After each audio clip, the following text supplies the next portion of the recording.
So the question is, do you need all this stuff? I currently own 14 lenses. Now there's 13 here because one of them I'm using to shoot this video. But as a wedding photographer, portrait photographer, and content creator, I realized that majority of these lenses do not get used on a regular basis. I have everything from ultra wide focal lengths of 15 millimeters all the way to telephoto 200 millimeters. The answer simply put is no, you don't. A lot of these lenses I've collected over my 13-year career. Some of them are very situational and some of them I quite frankly don't use at all. So today I wanted to give y'all my top 3 favorite lenses right now that would also allow me to be all 3 things that I am currently: a wedding photographer, a portrait photographer, content creator, and a little video from time to time. So first things first is my Canon 28-70 2.8. This particular lens is usually on my camera on a wedding day, probably 70 to 80% of the entire day. The ability to have the focal range of 28-70 and being able to stop down to f2 is honestly incredible, and I love this lens. I also have this lens on 98% of the times when I work in studio. I call it the GOAT lens.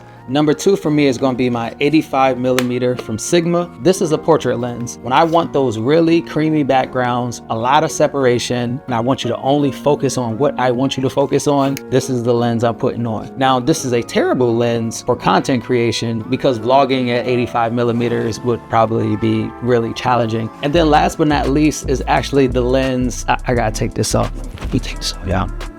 Yep, it's this lens right here, y'all. The Sigma 20 millimeter f1.4. When you want to vlog with your camera, when you want to capture the scene, when you're at a wedding reception and it's super dark and you need a mix between a wide lens and also a fast lens, this is what you need right here. This lens right here is the last and final lens that I would keep in my bag as a wedding photographer, portrait photographer, content creator, and videographer. So as you see, I own 14 lenses, but I can obviously get away with 3. And if I'm being quite honest, I probably use only 5 to 6 of these lenses on a normal basis. Always remember, a lot of times it's not just the equipment, it's the creative behind it.